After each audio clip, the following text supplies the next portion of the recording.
जिभेवर विरघळणारे कापसासारखे मऊ लुसलुशीत दही वडे आज बनवणार आहे। इथे 1 कप उडदाची डाळ स्वच्छ धुवून 3 ते 4 तासासाठी भिजत ठेवली होती।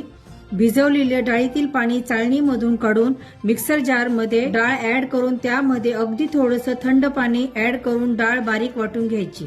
मिश्रण एका भांड्यात काढून त्यामध्ये जिरे, मीठ, थोडासा बेकिंग सोडा टाकून मिक्स करायचे, चांगले फेटून घ्यायचे आणि वडे गरम तेलामध्ये तळून घ्यायचे।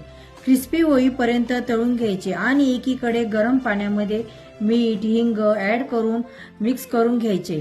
तळलेले वडे हिंगाच्या पाण्यात टाकून 15 मिनिटांसाठी भिजत ठेवावे। आता 1 कप दही मध्ये अर्धी वाटी दळलेली साखर ऍड करून सर्व वस्तू गाळणीने गाळून घ्यायचे। भिजवलेल्या वड्यामधून पाणी काढून दही मध्येच ऍड करायचे। दही मध्ये सर्व वडे चांगले कोट करून घ्यायचे। दही वडा प्लेट मध्ये सर्व करायचा। वरतून मस्त अशी चिंचेची चटणी, हिरवी चटणी, चाट मसाला, मिरची पावडर स्प्रिंकल करायची। इतके भारी लागताना हे तर तुम्ही हे ठेल्यावरचे वडे खाणारच नाही, घरीच करून खाणार। मस्त खा आणि स्वस्त राहा आणि चॅनलला एक लाईक पण करा।